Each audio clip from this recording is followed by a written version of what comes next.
The test is in 4-part, Part 1, Part 2, Part 3, and Part 4. Now look at Part 1. Part 1. You will hear a conversation between an international student and the accommodation department.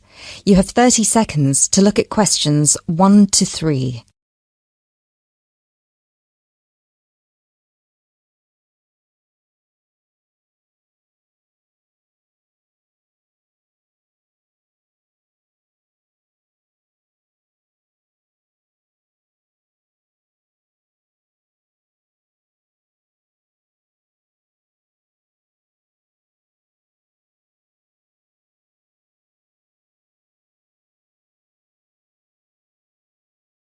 Hello, accommodation department. How can I help you?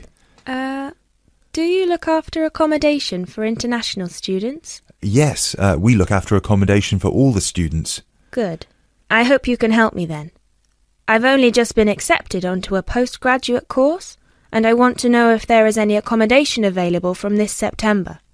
I know it's very short notice. Yes, it is rather late, but I'm sure we'll be able to find you something. First of all, can you give me your name and student number so that I can find you on the system? Sure. My name is Maria Teresa Gonzalez. Maria Teresa Gonzalez. How do you spell that? Gonzalez.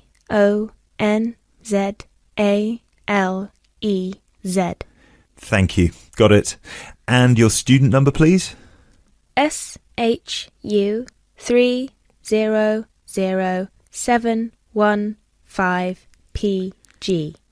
SHU 300715PG. Here you are. Department of Modern Languages. Yes, that's me.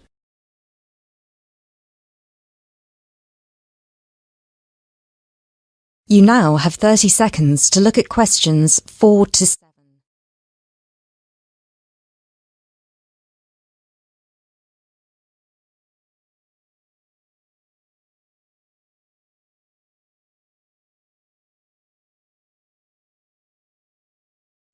Okay.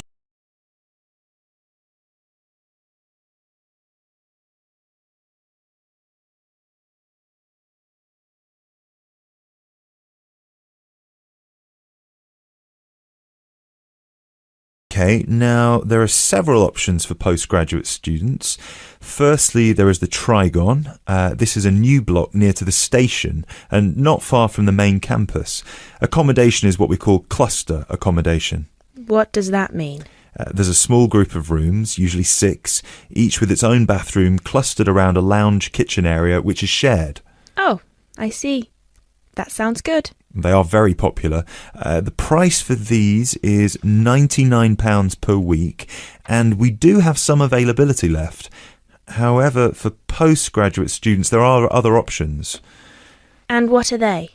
There's another apartment block called The Cube, located near the west gate of the campus.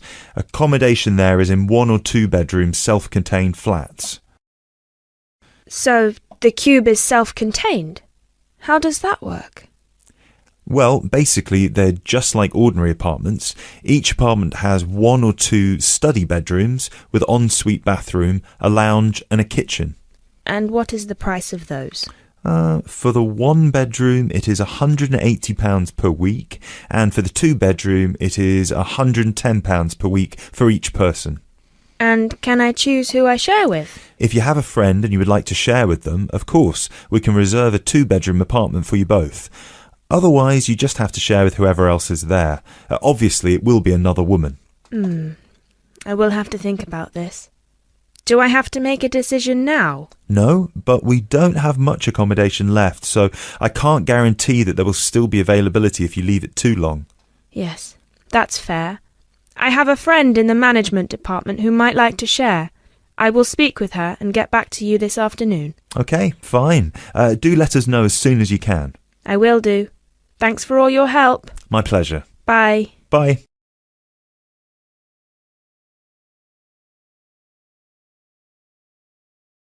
That is the end of part 1. You now have half a minute to check your answers.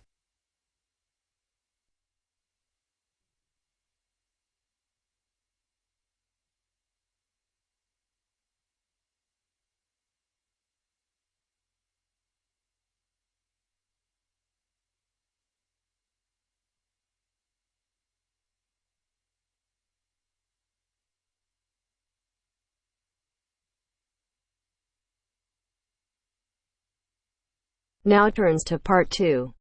Part 2. You'll hear a tutor and 2 students discussing modern European writers.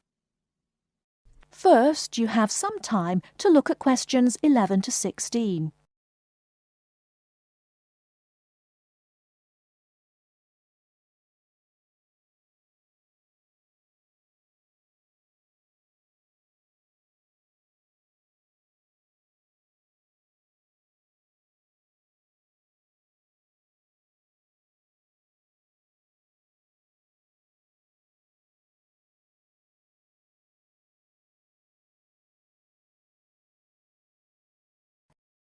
Now, listen carefully and answer questions 11 to 16. Okay, so to continue our look at modern European writers who have focused on the future in their work, today we're talking about H.G. Wells. Last week, I asked you both to do some background research on Wells, which we're going to discuss now. Gitanjali, tell us about H.G. Wells. Right. So, H.G. Wells was a hugely successful British science fiction writer, writing at the end of the 19th and the start of the 20th century, and much of his work focused on predicting the future. Jason, do you think Wells was just using the future as a narrative device in his fiction? No. He really believed we can predict the future. In fact, he gave a speech at the Royal Institution in London in 1902 called The Discovery of the Future. And the point he was making was that by looking at what you know about the present and about science, it's quite possible to predict the future. Indeed. Gitanjali, do you think Wells was always optimistic in his predictions? Not at all. In fact, he varied in his predictions from being extremely pessimistic about the future to being optimistic. Interestingly, one theory I read links the attitude in Wells's work to his own health. When he was writing The Time Machine, which was published in 1895, he'd just been diagnosed with an incurable fatal disease.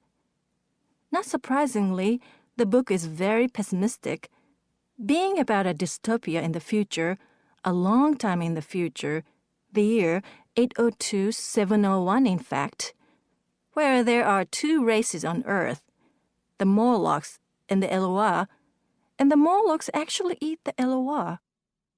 I thought it was interesting, though, that it was H.G. Wells who actually came up with the phrase time machine, so despite being pessimistic, the work has had a lasting effect on our culture. Right. After The Time Machine, though, H.G. Wells didn't die, of course, and his recovery might be why he began to be a bit more optimistic about the future. So that brings us to his first utopia, Anticipations. Jason, tell us about that. Well, Anticipations, or to give it its full title, Anticipations of the Reaction of the Mechanical and Scientific Progress upon Human Life and Scientific Thought, was published in 1901 and was set in the New Republic of the year 2000. Some of the things Wells predicts are fairly close to our reality today, including 24-hour news, global telecommunications, and even a European Union. We'll come back to the accuracy of Wells's predictions a little later. Gitanjali, how was Wells's work received at the time? Well, although Wells was extremely successful, not everyone respected his work or his predictions. Another well-known science fiction writer, Jules Verne, viciously attacked him for works such as the first man in the moon, which Verne argued weren't rooted in scientific fact at all. That's right. Now, Wells wrote a number of other utopian visions of the future. Jason? Yes. In a modern utopia, published in 1905, his vision was of a world where there's no private property, where everyone has access to wonderful healthcare, and interestingly, where everyone's personal information is stored on cards in a central database outside Paris.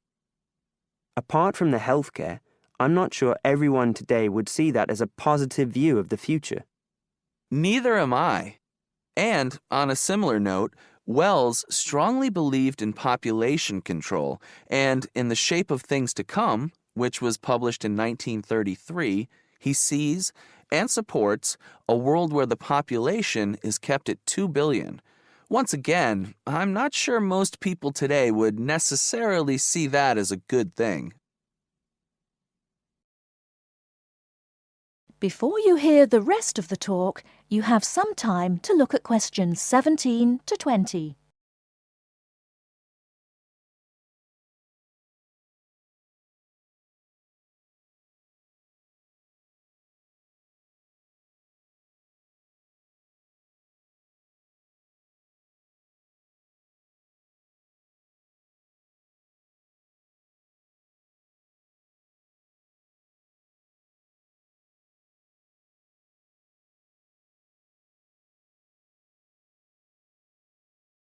Now listen and answer questions 17 to 20.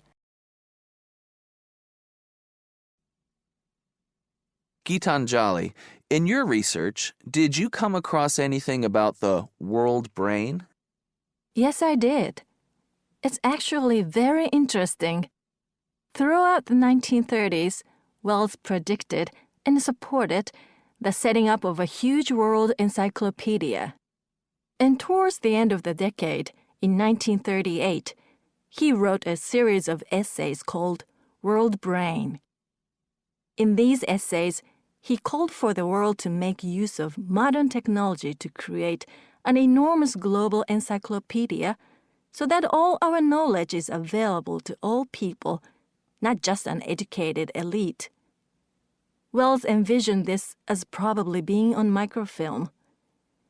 He thought it would allow anyone, anywhere in the world, to look at any book or any document. He also thought it would be created by everyone, once again, not just by an elite. Yes, and as you can imagine, many people today say that the internet has basically fulfilled his prediction. Of course, it doesn't use microfilm, but essentially, it does meet all Wells's main requirements.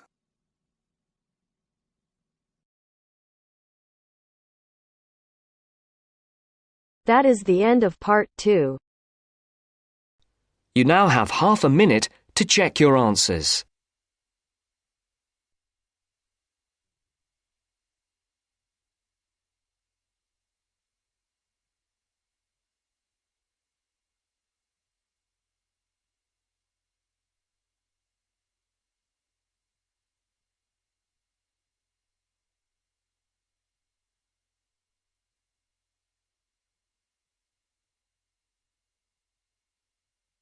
Now turns to part 3.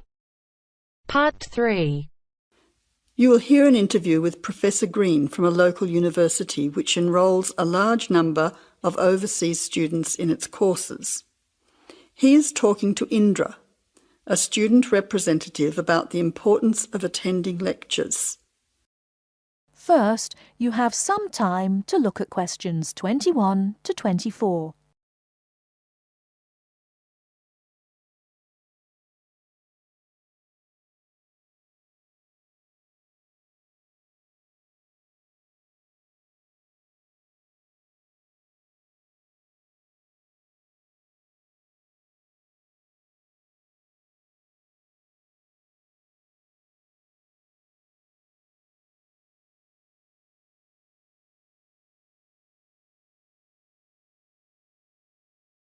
Now, listen carefully and answer questions 21 to 24. Good afternoon, Professor Green. Thank you for your time today. I wonder if you could explain why you think it is important for us to attend lectures in a course that we're studying. Well, despite the increasing dependence on online communication these days, I do think it is important. Apart from delivering the content of the lecture itself, I believe that there are some general communication benefits from having large groups of students together in one place. For lecturers, it is an opportunity for us to address many students together at one time. For students, it helps you to feel part of the wider learning community who are following the course. You can interact with each other both before and after the lecture to discuss the ideas and content, networking with each other and comparing your notes. But isn't most of this achieved, as you said, these days through online communication? Well, lecturers do communicate with students online, of course, but we usually only give a summary or notes of the lecture, so there are significant differences. When you go to lectures, you get more of an insight into what the lecturer considers important. We give additional commentary and anecdotes, and by voice emphasis, we can alert you to the key concepts, theories, and issues of the subject. By not attending lectures, you might miss crucial information about what we are expecting in an assignment. You know, these extra things can make a difference. OK, but there are tutorials. There is a lot of interaction between students and lecturers in tutorials. Can't all this be done in tutorial discussion groups instead of having lectures? Yes, to some extent. But during lectures, the lecturers can sensitise you to the debates and the controversies that are dealt with in the literature. This can help you think more critically about the subject. So then, when you come to the tutorial, you'll be able to come with some questions and ideas for discussion. The result of this is that the tutorial class will be more beneficial for everyone who attends.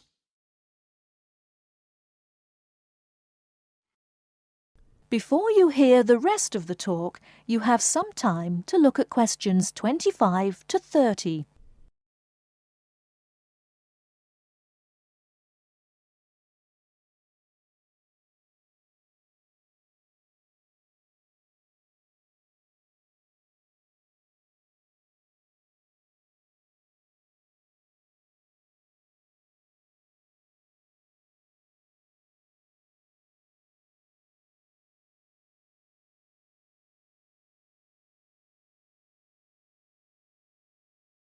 Now listen and answer questions 25 to 30.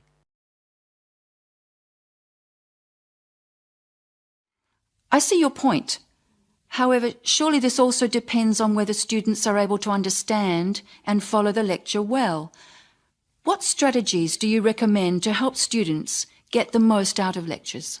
I would say that first of all, it is important to do some pre-reading. By doing this, you get an orientation to the topic.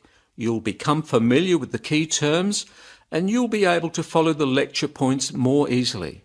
I also think it is good to arrive early to collect handouts and to find a seat where it is easy to see and hear what is going on. Then, importantly, during the lecture itself, you need to be attentive. I know from experience that it is often difficult to be attentive. What can students do to improve their attentiveness during the lecture? I think that there are two keys to following a lecture successfully: using the visual cues and using active listening techniques. By maintaining eye contact with the lecturer and following how the lecturer makes use of the slides, whiteboard and so on, you are using the lecturer's visual cues, which help make the structure of the information clear and give you a sense of what's important.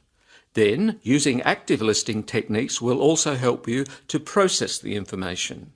What do you mean by active listening techniques? Well, you need to pay attention to the methods the lecturer uses to highlight important information.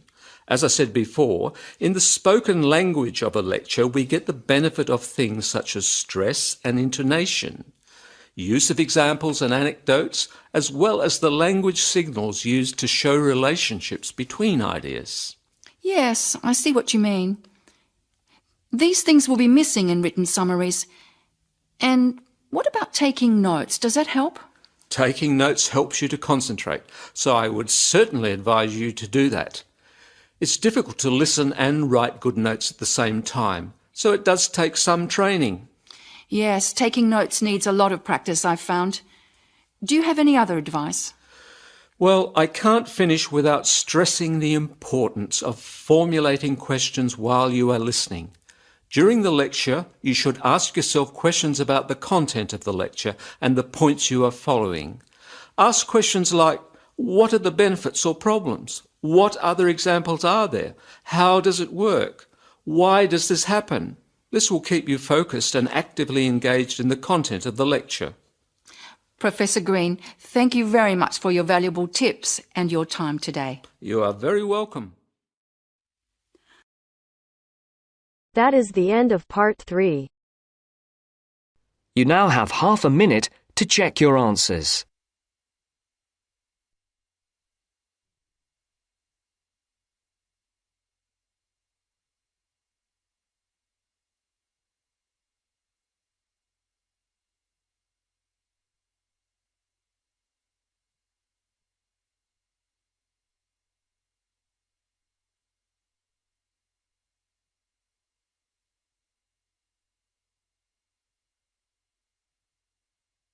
Now turns to part 4. Part 4. You are going to hear a lecture given by a tour agent. First, you have some time to look at questions 31 to 40.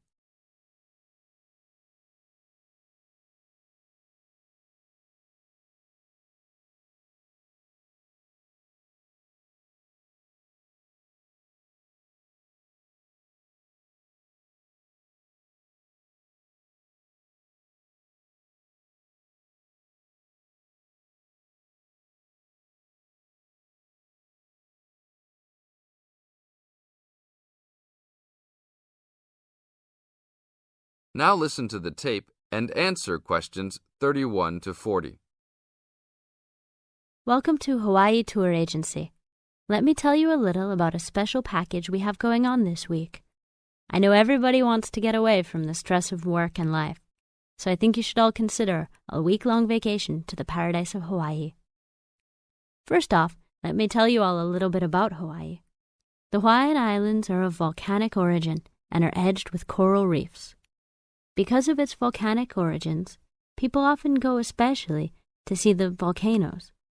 Hawaii is the largest and geologically the youngest island of the group. Oahu is the most populous and economically important. The capital of Honolulu is located on the island of Oahu, the only U.S. state in the tropics.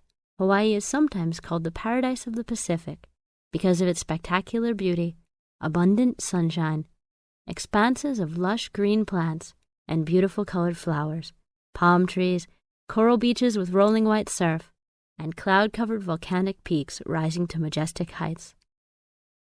Some of the world's largest active and inactive volcanoes are found on Hawaii and Maui. Eruptions of the active volcanoes have provided spectacular displays, but their lava flows have occasionally caused great property damage. The lava can spill down the mountains into the settlements where people live. The most famous of these is right by Honolulu. It is called Diamond Head because from far away, the top of the volcano looks like a diamond. Vegetation is generally luxuriant throughout the islands, with giant fern forests and lush vegetation. Although many species of birds and domestic animals have been introduced on the islands, there are few wild animals other than boars and goats, and there are no snakes. The coastal waters abound with fish. More ethnic and cultural groups are represented in Hawaii than in any other state. Chinese laborers who came to work in the sugar industry were the first of the large groups of immigrants to arrive, starting in 1852, and Filipinos and Koreans were the last, after 1900. Other immigrant groups, including Portuguese, Germans, Japanese, and Puerto Ricans, came in the latter part of the 19th century. Intermarriage with other races has brought a further decrease in the number of pure-blooded Hawaiians, who comprise a very small percentage of the population. Now all of this sounds very interesting, right? For only $600 per person, we are offering a tour package to Hawaii. This includes your round-trip airfare and fully guided tours.